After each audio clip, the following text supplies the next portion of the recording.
Viewers, welcome সবাইকে insurance wisdom চ্যানেলে। আমি সুরভি বন্দ্যোপাধ্যায়। আমরা আজকে পড়ছি IC 72 মোটর ইন্স্যুরেন্সের chapter 4, that is underwriting in motor insurance. এই চ্যাপ্টার 4 এর পার্ট 1 আজকে আমরা পড়ব। চলো শুরু করা যাক। প্রথমে দেখো কি বলছে ইন্ডিয়া মোটর ট্যারিফ 2002.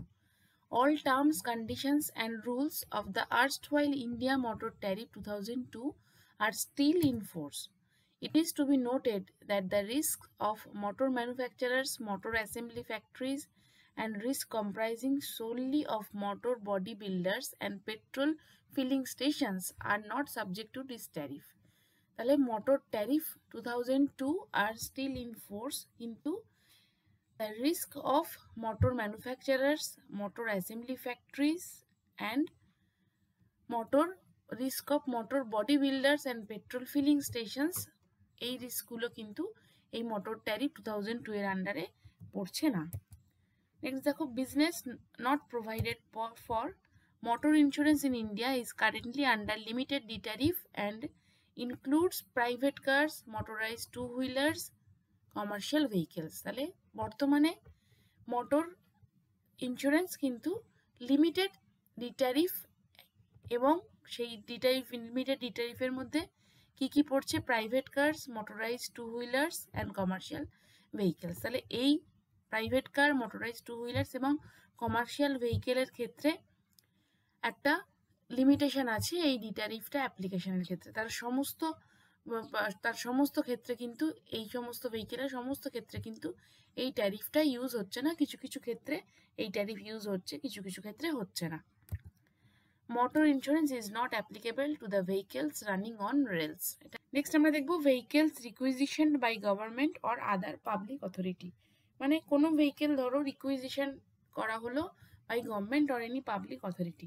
যেরকম অনেক সময় কি হয়, ভোটের জন্য গভর্নমেন্ট ধরো অনেক ভেহিকেলকে রিকুইজিশন করে, বা অন্য কোনো পারপাস, গভর্নমেন্ট পারপাস, সে ওই ভেহিকেলটাকে রিকুইজিশন করছে, মানে সিজ করে নিচ্ছে এবং নিজের কাজে সে তখন ব্যবহার করছে গভর্নমেন্ট। এবং তখন যদি কোনো অ্যাক্সিডেন্ট হয় সেটা কিন্তু অটোমেটিক্যালি কভার থাকবে। ধরো একটা ভেহিকেল, তার একটা পার্টিকুলার একটা পারমিট আছে এবং সেখানে বলা হচ্ছে যে পারমিটের টার্মস অনুযায়ী ভেহিকেলটা কভার্ড, কিন্তু যখন দেখা যাচ্ছে যে ওই ভেহিকেলটা গভর্নমেন্ট রিকুইজিশন করছে এবং পারমিটের বাইরে চালাচ্ছে এবং সেখানে কোনো অ্যাক্সিডেন্ট হচ্ছে, তখন বলা হচ্ছে, তখন কিন্তু তা সত্ত্বেও ওই ভেহিকেলটা ওই সময় কভার থাকছে, কারণ ওটা যেহেতু গভর্নমেন্ট রিকুইজিশন করেছে সেই জন্য। Vehicles requisitioned by government are automatically held covered during the period of requisition without any additional premium. Okay.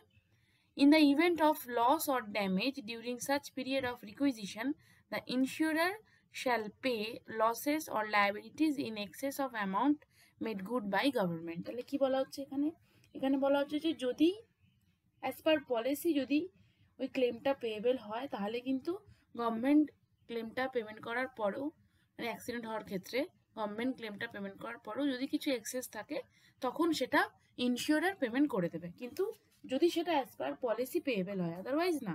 ঠিক আছে। নেক্সট দেখো কি বলছে standard documentation and general regulations. Proposal form আমরা জানি, প্রপোজাল ফর্ম কাকে বলে? Proposal form is required to be submitted by the insured before the commencement of cover and at renewal in case of material alteration or in case of change of insurer. তাহলে proposal form হচ্ছে যেখানে ইন্স্যুরার বিভিন্ন রকম question করে যাতে সে রিস্কটাকে better understanding of the রিস্কটাকে সে যাতে বুঝতে পারে। ইন্স্যুরের রিস্কটাকে বোঝার জন্য সে ইন্স্যুরের থেকে বিভিন্ন রকম কোশ্চেন জানতে চায় এবং সেই ফর্মটাকেই বলা হয়, সেই ডিজাইন ফর্মটাকেই বলা হয় proposal form. At each renewal, however, a fresh proposal form is not necessary for change of IDV. প্রতিটা রিনিউয়ালে আইডিবি চেঞ্জ হচ্ছে, কিন্তু সেক্ষেত্রে fresh proposal form is not required. একটা এন্ডোর্সমেন্টের মাধ্যমে আইডিবিটা চেঞ্জ হয়। আইডিবি কেন চেঞ্জ হয়? কারণ আমরা জানি যে ভেহিকেল যত পুরনো হচ্ছে তার একটা ডেপ্রিসিয়েশন হয়, তো সেই আইডিবির ওপর, তো সেটাই হচ্ছে, সেই কারণেই আইডিবিটা চেঞ্জ হচ্ছে প্রতিটা রিনিউয়ালে। নেক্সট হচ্ছে দেখো পলিসি ফর্মস। কি বলছে দেখো, দেয়ার আর 4 টাইপস অফ পলিসি ফর্মস। কি আছে? These are liability only policy. Liability only policy আমরা জানি, যেখানে শুধুমাত্র থার্ড পার্টি লায়াবিলিটিটা কভার করা হচ্ছে, মানে থার্ড পার্টির কারণে যদি কারোর কোনো রিস্ক হয়, থার্ড পার্টি মানে আমার গাড়ির কারণে যদি থার্ড পার্টির কোনো রিস্ক হয়, কোনো ড্যামেজ হয়, তাহলে সেই লায়াবিলিটিটা এখানে কভার করা হচ্ছে। নেক্সট হচ্ছে প্যাকেজ পলিসি। প্যাকেজ পলিসির মধ্যে দুটো জিনিসই কভার করা হচ্ছে, ওন ড্যামেজ আর লায়াবিলিটি পলিসি, দুটোই এই প্যাকেজ পলিসির মধ্যে কভারেজ করা হচ্ছে, এবং এখানে অনেক কিছু অ্যাড অন কভারও থাকে এই প্যাকেজ পলিসিতে। নেক্সট হচ্ছে fire and theft only policy. একটা পলিসি হয় যেটা স্পেসিফিক্যালি ফায়ার অ্যান্ড থেফট পেরিলকে কভার করে। এগুলো কোন ভেহিকেলের জন্য করা যায়? যে ভেহিকেলগুলো laid up vehicle. Laid up vehicle মানে কি? যেগুলো ধরো কোনো গ্যারেজে রাখা রয়েছে, যেগুলো ইউজ হচ্ছে না, হয়তো কেউ গাড়িটাকে ওখানে রেখে দিয়ে সে ধরো বিদেশে চলে গেছে, সে গাড়িটাকে রাস্তায় চালাচ্ছে না, তার ফলে রোড অ্যাক্সিডেন্টের যে রিস্কগুলো বা থার্ড পার্টির কোনো রিস্ক সেই গাড়িটার ক্ষেত্রে নেই, সেই জন্য সেই গাড়িটাকে শুধুমাত্র ফায়ার অ্যান্ড থেফট পলিসি সেটার ক্ষেত্রে করা যেতে পারে, এরকম কোনো গাড়ির ক্ষেত্রে। আর একটা পলিসি হয় third party fire and theft policy. তাহলে এই পলিসিটাতে কি হয়? এই পলিসিটাতে ফায়ার, থেফট এবং থার্ড পার্টি লায়াবিলিটির এগেনস্টে এই পলিসিটা কভারেজ দেয়, এবং এক্ষেত্রে প্রিমিয়ামটাও লোয়ার থাকে, কারণ কভারেজটা কম আছে, রিস্কও কম আছে তাহলে ইন্স্যুরেন্স কোম্পানির, সেই জন্য এখানে তোমার প্রিমিয়ামটাও কম হবে প্যাকেজ পলিসির থেকে। এবং এখানে কিন্তু কোনো রকম অ্যাক্সিডেন্টাল ড্যামেজ ওই ভেহিকেলের সেটা কিন্তু নট কভার্ড। এবং এই ভেহিকেলটা এই কভারটা জেনারেলি কারা নেবে, কাদের ক্ষেত্রে দেওয়া হবে? যেগুলো ধরো ওল্ডার ভেহিকেলস, এবং যেগুলোর ক্ষেত্রে যাদের এজ 7 বছরের বেশি হয়ে যাচ্ছে, কিন্তু মিসলেনিয়াস ক্লাস টপ ভেহিকেলের ক্ষেত্রে, যেরকম হচ্ছে অ্যাম্বুলেন্স, এই ধরনের ভেহিকেলের ক্ষেত্রে কিন্তু এই পলিসি নেওয়া যাবে না। জেনারেলি কি হয়, অনেক ক্ষেত্রে ধরো কোনো ড্রাইভার, সে ধরো খুব এক্সপার্ট, খুব কেয়ারফুল ড্রাইভার, এবং সে এমন একটা জোনে ড্রাইভ করছে যেটা খুবই লো রিস্ক জোন, যেখানে কোনো রকম অ্যাক্সিডেন্টাল ড্যামেজ হওয়ার সেরকম কোনো রিস্ক নেই, তো তারা কিন্তু এই পলিসিটা চাইলে নিতে পারে, এবং এক্ষেত্রে তারা অনেকটা লোয়ার প্রিমিয়াম তাদেরকে পে করতে হবে। ঠিক আছে, নেক্সট হচ্ছে কভার নোট। কি বলছে দেখো, a cover note shall be issued for 15 days and valid for a period of 60 days from the date of its issue, and the insurer shall issue a policy of insurance before the date of expiry of the cover note. তাহলে আমরা কি জানি যে cover note কোন পিরিয়ডের জন্য issue করা যায়? যখন ধরো পলিসিটা তখনও অবধি রেডি হয়নি, পলিসি সার্টিফিকেট, পলিসি ফর্মস তখনও অবধি টোটালি রেডি হয়নি, তখন ইনিশিয়ালি একটা কভারেজ আছে যে সেটা বোঝানোর জন্য ইনসিওর্ডকে ইন্স্যুরেন্স কোম্পানি থেকে একটা কভার নোট প্রোভাইড করে। কতক্ষণের জন্য সেটা ম্যাক্সিমাম, যেটা প্রথমে দেওয়া হয় 15 দিনের জন্য, এবং সেটাকে ম্যাক্সিমাম 60 দিন অবধি এক্সটেন্ড করা যেতে পারে। এবং এই টাইম পিরিয়ডের মধ্যে কিন্তু ইনসিওর্ডকে একটা policy of insurance policy particular যে সার্টিফিকেট আছে, পলিসি সার্টিফিকেট, সেটা প্রোভাইড করতে হবে এই কভার নোট পিরিয়ডের মধ্যে। ঠিক আছে, নেক্সট হচ্ছে সার্টিফিকেট অফ ইন্স্যুরেন্স, যেটা বললাম যে provides proof of insurance coverage. তাহলে সার্টিফিকেট অফ ইন্স্যুরেন্সে কি একটা, যে তোমার যে ইন্স্যুরেন্সটা তুমি করেছো, এবং সেটা প্রুফই হচ্ছে এই সার্টিফিকেট অফ ইন্স্যুরেন্স। এবং এখানে কি কি মেনশন থাকবে? এখানে কিছু কি details of the insurance policy এখানে মেনশন থাকবে, যেরকম হচ্ছে ধরো টাইপ অফ কভারেজ, পলিসি কি কি লিমিটস রয়েছে, পলিসির এফেক্টিভ ডেটস কি আছে, ভ্যালিডিটি কি আছে পলিসির, এগুলো এই সার্টিফিকেট অফ ইন্স্যুরেন্সে মেনশন থাকে। It summarizes the key details of the policy. Okay. Next হচ্ছে cancellation and double insurance. কি বলছে দেখো, policy can be cancelled by giving 7-day notice by either party by recorded delivery to the last known address. তাহলে policy কিন্তু যে কোনো party, মানে insured অথবা ইনসিওরার, যে কোনো একজন চাইলে পলিসি ক্যান্সেল করে দিতে পারে, সেক্ষেত্রে তাকে 7 দিনের নোটিশ দিতে হবে অন্য পার্টিকে, দিয়ে সেই পলিসিটা ক্যান্সেল করতে পারে। Premium is retained on short period scale for period which cover was in existence, subject to no claim have been taken, and minimum premium as per tariff. তাহলে ধরো ইন্স্যুরেন্স কোম্পানি ধরো কোনো পলিসি ধরো cancel করে দিচ্ছে, কিছুদিন চালানোর পরে সে হয়তো নিজের থেকে কোনো পলিসি ক্যান্সেল করে দিচ্ছে, তাহলে সেক্ষেত্রে যে পিরিয়ডটার সে কভারেজ দিয়েছে তার জন্য একটা প্রিমিয়াম সে কাটবে, কেটে বাকি টাকাটা ফেরত দেবে। এবং same is applicable for the insured also. যদি ইনশিওর্ডও কোনো পলিসি ক্যান্সেল করায় তাহলে যে পিরিয়ডের কভারেজ সে পেয়েছে সেই পিরিয়ডের প্রিমিয়ামটা ডিডাক্ট করার পরে বাকিটা ইন্স্যুরেন্স কোম্পানি তাকে রিফান্ড করবে। কিন্তু দেখা যায় যে ধরো পলিসি পিরিয়ড জেনারেলি 1 ইয়ার, এই 1 ইয়ারের মধ্যে ধরো 3 মাস পরে ইনশিওর্ড অ্যাপ্লিকেশন দিল যে পলিসিটা ক্যান্সেল করাবো, কিন্তু দেখা যাচ্ছে যে এই 3 মাসের মধ্যে সে অলরেডি ওই ইয়ারের জন্য ক্লেমটা ক্লেম করে নিয়েছে, সেক্ষেত্রে কিন্তু কোনো রকম রিফান্ড সে পাবে না। যদি সে কোনো রকম ক্লেম না করে তাহলেই সে পলিসি রিফান্ড পাবে। ওকে, নেক্সট হচ্ছে ডবল ইন্স্যুরেন্স, মানে একটাই গাড়ির ধরো একটাই মোটর ভেহিকেলের জন্য দুটো ইন্স্যুরেন্স করা হয়েছে, তখন সেক্ষেত্রে কি হয়, if double insurance for the same vehicle is for the identical period one policy may be cancelled. Okay, মানে আইডেন্টিক্যাল পিরিয়ড মানে দুটো পলিসি করা হয়েছে এবং দুটোই সেম পিরিয়ডের জন্য, মানে দুটো পলিসিরই স্টার্ট ডেট এবং এন্ড ডেট সেম, তো সেক্ষেত্রে একটা পলিসি ক্যান্সেল করে দেওয়া হয়। If the period is different the policy commencing at a later date is to be cancelled. Okay, যেটা পরে শুরু হচ্ছে সেটা ক্যান্সেল করা হয়। If the policies are with two different offices of the same insurer 100% refund on the policy commencing later, মানে ধরো একই ইন্স্যুরেন্স কোম্পানিতেই দুটো পলিসি করা হয়েছে, হতে পারে সেটা হয়তো একই ইন্স্যুরেন্স কোম্পানির দুটো আলাদা আলাদা অফিস, একটা হয়তো কলকাতার অফিসে করা হয়েছে, একটা হয়তো বম্বের অফিসে করা হয়েছে, কিন্তু ইন্স্যুরেন্স কোম্পানি একটাই, সেক্ষেত্রে কিন্তু যে পলিসিটা লেটে স্টার্ট হয়েছে সেটার 100% রিফান্ড হবে।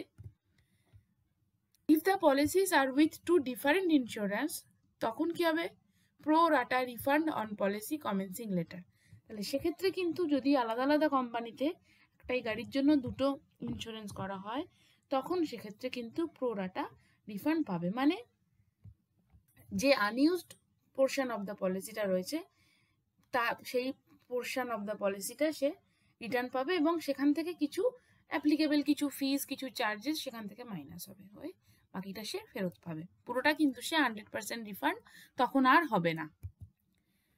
নেক্সট হচ্ছে cancellation and issuance of fresh certificate of insurance.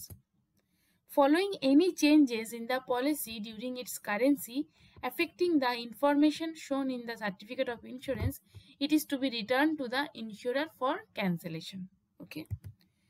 The information regarding change of number of engine and or chassis when duly endorsed on registration certificate and new certificate of insurance is issued on the remittance of ₹50, মানে কোনো রকম policy পিরিয়ডে যদি কোনো information change হচ্ছে, যেরকম সেটা খুব ইম্পর্টেন্ট ইনফরমেশন, যেরকম ধরো গাড়ির ইঞ্জিন নাম্বার হয়তো চেঞ্জ হয়ে গেল, চেসিস নাম্বার চেঞ্জ হয়ে গেল, তো সেক্ষেত্রে নতুন এন্ডোর্সমেন্ট করা হবে এবং রেজিস্ট্রেশন সার্টিফিকেটটাও সেক্ষেত্রে নতুন ইস্যু করা হবে এবং সেক্ষেত্রে ইন্স্যুরেন্স কোম্পানি কিন্তু ₹50 চার্জ করবে।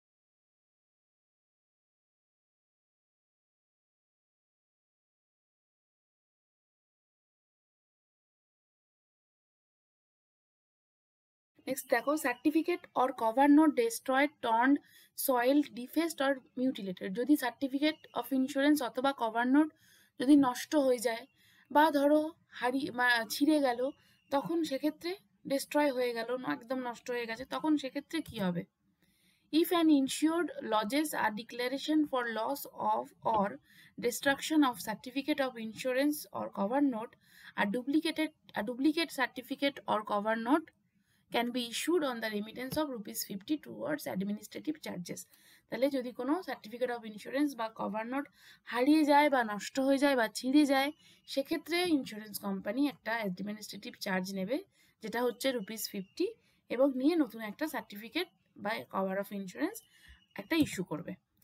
If the original is found, the same needs to be surrendered to the insurer. Motor insurance is provided for the use of vehicle within India. তাহলে ইন্ডিয়ার মধ্যে ব্যবহার করা মোটর গাড়িটা যাতে ব্যবহৃত হয় সেই জন্যই এই মোটর ইন্স্যুরেন্সটা applicable for India only. Temporarily uses in neighbouring countries, যেরকম কি Bangladesh, Bhutan, Nepal, Pakistan, Sri Lanka, Maldives can be covered by payment of extra premium. যদি এক্সট্রা প্রিমিয়াম দেওয়া হয় সেক্ষেত্রে টেম্পোরারি ইউজ ইন দ্য এই সমস্ত দেশে টেম্পোরারি ইউজের জন্য কিন্তু এক্সট্রা প্রিমিয়াম দিলে সেই দেশগুলোতে যখন গাড়িটা চালানো হবে তখন সেখানেও কভারেজ থাকছে। The policy is to be endorsed suitably, তাহলে সেক্ষেত্রে পলিসিটাকে এন্ডোর্সড করতে হবে। নেক্সট হচ্ছে জিওগ্রাফিক্যাল জোনস, বলছে India has been divided into the following zones for the purpose of rating depending on the location of the office of registration or maximum use of the vehicle. তাহলে for the purpose of rating এর জন্য কিন্তু ইন্ডিয়াতে বিভিন্ন রকম জোনে ভাগ করা হয়েছে। কি বলছে দেখো, private cars, motorized two wheelers, commercial vehicle rated as taxis, যেখানে কিনা নট এক্সিডিং 6 প্যাসেঞ্জার্স থাকছে সেই সমস্ত ভেহিকেলের ক্ষেত্রে zone A Ahmedabad, Bangalore, Chennai, Hyderabad, Kolkata, Mumbai, New Delhi and Pune, আর জোন বি হচ্ছে বাকি রেস্ট অফ ইন্ডিয়া। ওকে, আর commercial vehicles other than vehicles covered above, মানে কমার্শিয়াল ভেহিকেল ট্যাক্সি যেখানে কিনা নট এক্সিডিং 6 প্যাসেঞ্জার্স থাকছে এটা ছাড়া বাকি আর যা সমস্ত কমার্শিয়াল ভেহিকেল আছে সেক্ষেত্রে জোন এ হচ্ছে Chennai, Delhi or New Delhi, Kolkata and Mumbai. Zone B হচ্ছে অল আদার স্টেট ক্যাপিটালস, বাকি সমস্ত স্টেটের ক্যাপিটালসরা পড়ছে জোন বিতে, আর জোন সি হচ্ছে রেস্ট অফ ইন্ডিয়া, ইন্ডিয়ার বাকি পোর্শন জোন সি এর মধ্যে হচ্ছে। তো এই জোন ওয়াইজ কেন ভাগ করা হচ্ছে, যাতে রেটিংয়ের সুবিধা হয়। বিভিন্ন জোনে অ্যাক্সিডেন্টের প্রবণতা বা অ্যাক্সিডেন্টের পসিবিলিটিস চেঞ্জ হচ্ছে, তো সেই কারণে এই জোনটাকে চেঞ্জ করা হচ্ছে। নেক্সট হচ্ছে ইনশিওরডস ডিক্লেয়ার্ড ভ্যালু, যেটাকে বলা হচ্ছে আইডিভি। কি বলছে দেখো, IDV is the amount for which the vehicle is insured. তাহলে ভেহিকেলের যে সাম ইনশিওর্ড সেটা হচ্ছে এই আইডিভি, আইডিভিটাই হচ্ছে এই ভ্যালুটার জন্যই ভেহিকেলটাকে ইন্স্যুরেন্স করা হয়। It is deemed to be the sum insured for the policy period. IDV is fixed on the basis of manufacturer's listed selling price of the brand and model as the vehicle is proposed for insurance at the commencement of insurance or renewal and is adjusted for depreciation. তাহলে আইডিভিটা কিভাবে fix করা হচ্ছে, প্রথমে হচ্ছে ম্যানুফ্যাকচারের যে listed selling price of that brand or model সেটাই হচ্ছে ওই ভেহিকেলের আইডিভি, এবং এই আইডিভিটা কি হচ্ছে প্রতি বছর কিন্তু বা রিনুয়ালের সময় কিন্তু এই আইডিভিটা ডেপ্রিসিয়েশন হচ্ছে। স্বাভাবিক ব্যাপার, একটা নতুন ভেহিকেল যেটা আমি কিনলাম ম্যানুফ্যাকচারের থেকে সেই ভেহিকেলের আইডিভি ধরো রয়েছে 1 লাখ। এবারে এই ভেহিকেলটা যখন আমি 1 বছর পরে আবার নতুন করে ইন্স্যুরেন্স করছি, রিনুয়াল করাচ্ছি, তখন কিন্তু ভেহিকেলটা আমি 1 বছর ব্যবহার করে ফেলেছি, তখন কিন্তু ওই ভেহিকেলের ভ্যালু আর 1 লাখ নেই, কারণ 1 বছরে কিছু নর্মাল ওয়্যার অ্যান্ড টিয়ার হয়েছে যেটা আনঅ্যাভয়েডেবল ইউজ হয়েছে, সেক্ষেত্রে ক্ষয়ক্ষতি হয়েছে ভেহিকেলের বিভিন্ন রকম, তো সেই কারণে কিন্তু তার আইডিভিটা ডেপ্রিসিয়েশন হবে, এবং সেই ডেপ্রিসিয়েশন হয়ে যে আইডিভিটা ফিক্সড হবে সেটাই কিন্তু ওই পলিসি পিরিয়ডের জন্য ওই ভেহিকেলের সাম ইনশিওর্ড। ওকে, এখানে দেখো বলা হচ্ছে এজ অফ ভেহিকেল, আর একদিকে বলা হচ্ছে percentage of depreciation for fixing IDV, মানে ভেহিকেলের এজ অনুযায়ী তার ডেপ্রিসিয়েশন কি হচ্ছে সেটা আমরা এবার দেখবো। দেখো কি বলছে, নট এক্সিডিং 6 মান্থস সেক্ষেত্রে 5% ডেপ্রিসিয়েশন হচ্ছে, exceeding 6 months but not exceeding 1 ইয়ার 6 মাস থেকে 1 বছরের মধ্যে 15% ডেপ্রিসিয়েশন হচ্ছে, exceeding 1 year but not exceeding 2 years 20%, exceeding 2 years but not exceeding 3 years 30%, exceeding 3 years but not exceeding 4 years 40% depreciation হচ্ছে, exceeding 4 years but not exceeding 5 years সেক্ষেত্রে 50% depreciation হচ্ছে। বলছে IDV of the vehicle over 5 years old and obsolete vehicles are to be decided by the insured and the insurer mutually। যে সমস্ত ভেহিকেলের বয়স 5 বছরের বেশি হয়ে যাচ্ছে, তাহলে 5 বছর অবধি, তার থেকে 5 বছরে ম্যাক্সিমাম সেখানে ডেপ্রিসিয়েশন হচ্ছে 50%, এবং যদি কোনো ভেহিকেলের এজ দেখা যাচ্ছে যে 5 বছরেরও বেশি পুরনো, কিংবা কোনো ভেহিকেল যদি অবসোলিট ভেহিকেল হয়ে থাকে, তাহলে সেক্ষেত্রে তার আইডিভিটা মিউচুয়ালি ইনসিওর্ড এবং ইনসিওরার ডিসাইড করছে। নেক্সট আমরা দেখবো depreciation on parts for partial loss claims. তাহলে এটা যেটা আমরা দেখলাম, এই আইডিভিটা কখন পেয়েবল, যখন কোনো ভেহিকেল টোটাল লস হচ্ছে বা কনস্ট্রাকটিভ টোটাল লস হচ্ছে, সেক্ষেত্রে এই টোটাল আইডিভির যে অ্যামাউন্ট, মানে টোটাল যার যে সাম ইনসিওর সেটাই পেয়েবল হচ্ছে। তো সেই জন্য আইডিভিটাকে এইভাবে ডেপ্রিসিয়েশন করা হচ্ছে। কিন্তু কোনো ভেহিকেল যদি পার্শিয়াল লস হয় তখন সেক্ষেত্রেও তার একটা ডেপ্রিসিয়েশন হবে।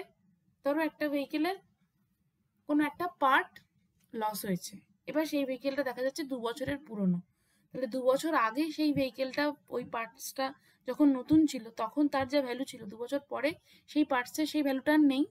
কিন্তু প্র্যাকটিক্যালি কি দেখা যাচ্ছে, যখন ভেহিকেলটা রিপেয়ার করতে দেওয়া হচ্ছে তখন কিন্তু সেখানে নতুন পার্টসই লাগানো রয়েছে, তখন সেখানে সম্ভব নয় যে 2 বছরের পুরনোই ওই রকম পার্টস সেখানে জোগাড় করে এনে লাগানো, ইট ইজ নট পসিবল।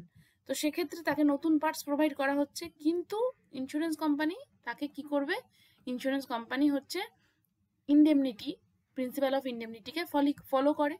তো সেক্ষেত্রে সে নতুন পার্টসের যে দাম সেখান থেকে কিন্তু সে একটা ডেপ্রিসিয়েশন করবে, করে সেই অ্যামাউন্টটাই ইনসিওরডকে পেমেন্ট করবে। এবার কি বলছে দেখো, depreciation on parts for partial loss claims, the following rates of depreciation are applied for replacement of parts for partial loss claims for all categories of vehicle and accessories। যেটা আমি বললাম, রিপ্লেসমেন্ট হলে depreciation for all rubber, nylon, plastic parts, tyre and tubes, batteries and airbags, সেক্ষেত্রে 50% depreciation হচ্ছে। Next হচ্ছে depreciation for all fibre glass components, সেক্ষেত্রে 30% depreciation হচ্ছে। এবং depreciation for parts made of glass, মানে কাঁচের যে সমস্ত পার্টস, সেক্ষেত্রে কোনো ডেপ্রিসিয়েশন থাকছে না, নীল ডেপ্রিসিয়েশন হচ্ছে। এবার দেখো depreciation rate of depreciation for all other parts including wooden parts is as follows. তাহলে এই পার্টসগুলোর ক্ষেত্রে কোনো এজ দেখা হচ্ছে না, কোনো রকম এখানে কিছু চেঞ্জ হলেই এই যেটা বলা রয়েছে সেই অনুযায়ী এখানে ডেপ্রিসিয়েশন হচ্ছে, এবং গ্লাস পার্টসের ক্ষেত্রে কিন্তু কোনো ডেপ্রিসিয়েশন হচ্ছে না। এবার কিছু কিছু পার্টস রয়েছে যেগুলোর ক্ষেত্রে অ্যাজ পার এজ সেখানে ডেপ্রিসিয়েশন হচ্ছে। যেরকম দেখো, যদি কোনো বাকি যে পার্টসগুলো রয়েছে সেগুলোর ক্ষেত্রে যদি তাদের এজ নট এক্সিডিং 6 মান্থস হয় তাহলে সেক্ষেত্রে কোনো ডেপ্রিসিয়েশন হচ্ছে না। Exceeding 6 months but not exceeding 1 ইয়ার, 6 মাসের থেকে 1 বছরের মধ্যে যদি কোনো সেখানে রিপ্লেসমেন্ট হয় তাহলে সেক্ষেত্রে ডেপ্রিসিয়েশন হচ্ছে 5%। exceeding 1 year but not exceeding 2 years, 10% depreciation. Exceeding 2 years but not exceeding 3 years, 15% depreciation. Exceeding 3 year but not exceeding 4 years, 25% depreciation. Exceeding 4 year but not exceeding 5 years, সেক্ষেত্রে 35% depreciation. Exceeding 5 year but not exceeding 10 years, সেক্ষেত্রে 40% depreciation হচ্ছে পার্টসের ওপর রিপ্লেসমেন্টের ক্ষেত্রে, ঠিক আছে। আর exceeding 10 years, যে পার্টসগুলো 10 ইয়ার্সের বেশি হয়ে যাচ্ছে সেক্ষেত্রে 50% ডেপ্রিসিয়েশন হচ্ছে সেই সব। নেক্সট আমরা দেখবো পিরিয়ড অফ ইন্স্যুরেন্স। কি বলছে দেখো, no policy is permitted to be issued or renewed for any period longer than 12 months, মানে পলিসির ম্যাক্সিমাম পিরিয়ড হতে পারে 12 মান্থস, মানে 1 বছর। It is however permissible to extend the period of insurance for any period less than 12 months for the purpose of arriving at a particular renewal date। মানে ইনসিওর্ডের যদি কোনো convenient reason থাকে তাহলে সেই রিজনের জন্য পলিসি ইস্যু করা যেতে পারে ফর লেস দেন 12 মান্থস, কিন্তু more than 12 months policy can not be issued. Premium rates for short period cover, বলছে all premium charge under motor insurance policies are on annual basis. মানে motor ইন্স্যুরেন্সের ক্ষেত্রে প্রিমিয়ামটা annual basis payment করা হবে, বছরে একবার premium দেওয়া হবে। নেক্সট হচ্ছে insurance for less than 12 months is granted by charging premium on short period scale followed by the insurers as a general rule. তাহলে যে ক্ষেত্রে ইন্স্যুরেন্স হচ্ছে ফর লেস দ্যান 12 মান্থস সেক্ষেত্রে short period basis general rule রয়েছে, সেই rule অনুযায়ী insurance company তার থেকে প্রিমিয়াম চার্জ করবে। Short period covers are not granted for liability only policies, তাহলে short period covers are not permissible for liability only policies. Next আমরা দেখবো rating. The own damage rates are detariffed but third party premium is being regulated by the IRDAI। তাহলে own damage রেটসটা detariff করা হয়েছে, সেখানে third party সেটাকে regulate করছে না, ইন্ডিভিজুয়াল রেগুলেট করার, ইন্স্যুরেন্স কোম্পানিকে রেগুলেট করার অধিকার দিচ্ছে, কিন্তু থার্ড পার্টির ক্ষেত্রে এই রেটটা কিন্তু রেগুলেট করছে IRDAI। Display of premium, premium display কিভাবে করা হবে? The own damage and liability components of premium and all permissible loadings on or discount are required to be displayed rounded off to the nearest rupee separately। তাহলে প্রিমিয়ামের ক্ষেত্রে on ড্যামেজের ক্ষেত্রে কত premium, liability component লায়াবিলিটির ক্ষেত্রে third party লায়াবিলিটির কত premium, এবং যদি কোনো পলিসিতে কোনো অ্যাড অন থাকে বা যদি কোনো ডিসকাউন্ট থাকে সেগুলো সবই আলাদা আলাদা করে ডিসপ্লে করতে হবে এবং সবকটা ফিগারই থাকবে রাউন্ডেড অফ ফিগারে। Okay, computation of premium, premium is computed as appearing in tariff with reference to relevant general rules as well as regulation অনুযায়ী computation of premium হবে। payment of premium, it is not permissible to collect premium in installment। তাহলে motor ইন্স্যুরেন্সে কিন্তু ইনস্টলমেন্টে premium collect করা যাবে না, premium দিতে হবে policy কমেন্সমেন্টের আগে, তবেই মানে প্রিমিয়াম দেওয়ার পরেই কভারেজটা সে কভারেজ সে পাবে অ্যাজ পার 64 VB। নেক্সট হচ্ছে minimum premium and minimum values. The minimum premium applicable for vehicles specially designed for modified for use of blind, physically challenged and mentally challenged person, that is ₹25। তাহলে physically challenged or mentally challenged or blind person এর জন্য specially designed or modified যে সমস্ত vehicle রয়েছে সেক্ষেত্রে minimum premium রয়েছে ₹25, এবং for all other vehicles the applicable minimum premium is ₹100। Next আমরা দেখব personal accident covers for owner drivers. Owner driver কাকে বলছে? কোনো ভেহিকেলের যে ওনার, সেই যখন গাড়িটা ড্রাইভ করছে তাকেই তখন বলা হচ্ছে ওনার driver. The cover is compulsorily given to the owners of individually owned vehicles other than vehicles insured under commercial vehicles trade risk policies applicable to both liability only and package policies। তাহলে এই কভারটা দেওয়া হচ্ছে শুধুমাত্র private কার্সের যারা ওনার রয়েছে তাদের জন্য। ওকে, পার্সোনাল অ্যাক্সিডেন্ট কভার, তাদের যদি কোনো অ্যাক্সিডেন্ট হয় গাড়িটা চালানোর সময়, তো সেক্ষেত্রে তাদের ক্ষেত্রে এই কভারেজটা তারা পাচ্ছে। Personal accident cover for persons other than owner driver, the cover is applicable as an optional cover for all persons traveling in the vehicle subject to its maximum carrying capacity. The cover can be taken on named or unnamed basis for outsiders or employees। তাহলে কি বলা হচ্ছে, যদি কেউ চায়, কোনো ensure চায়, ধরো গাড়ির ক্যারিং ক্যাপাসিটি ধরো কোনো গাড়িতে 5 জন, তো এবারে সে যদি চায় যে সেই 5 জনের জন্যই সে পার্সোনাল অ্যাক্সিডেন্ট কভারেজ নেবে, তাহলে সে সেটাও নিতে পারে, কিন্তু সেক্ষেত্রে বলা হচ্ছে যে the maximum sum insured permitted is ₹2 lakh. সেক্ষেত্রে ম্যাক্সিমাম সাম ইনশিওর্ড থাকবে পার পার্সন ₹2 লাখ। এবার আমরা দেখবো ভেহিকেল রিকুইজিশন বাই গভর্নমেন্ট। এটা আমরা আগেও পড়েছি যে the vehicles requisition by government are automatically held cover during requisition period without any additional premium. কোনো গভর্নমেন্ট যদি কোনো ভেহিকেলকে নিচ্ছে, সিজ করছে তার নিজের কাজের জন্য, তো সেই সময় ভেহিকেলটা ইন্স্যুরেন্স যদি নাও থাকে, কিন্তু যদি কোনো লস হয় সেটা কিন্তু কভার্ড বলেই ধরা হবে। The loss or claim is payable by the insurer in excess of amount paid by government. যদি এরকম কোনো কেস হয় যেখানে যে লসটা হচ্ছে তার ক্ষেত্রে গভর্নমেন্ট যেটা পেমেন্ট করছে তারপরেও কিছু এক্সেস থাকছে, সেটা ইন্স্যুরার দিয়ে দেবে যদি অ্যাজ পার পলিসি ওটা পেয়েবল হয় তবেই। তাহলে আজকে এতটাই, আশা করি বোঝা গেল। যদি তোমাদের ভিডিওটা ইনফরমেটিভ মনে হয় তাহলে চ্যানেলটাকে লাইক, শেয়ার, সাবস্ক্রাইব করো। যদি কোনো বুঝতে অসুবিধা হয়, যদি কোনো কোশ্চেন অ্যারাইজ করে, তাহলে সেটা আমাকে কমেন্ট করে জানাও। এর পরের পার্টে আমরা পরের ভিডিওতে আমরা এই চ্যাপ্টার 4 এরই নেক্সট পার্ট পড়বো। তো থ্যাংক ইউ ফর ওয়াচিং।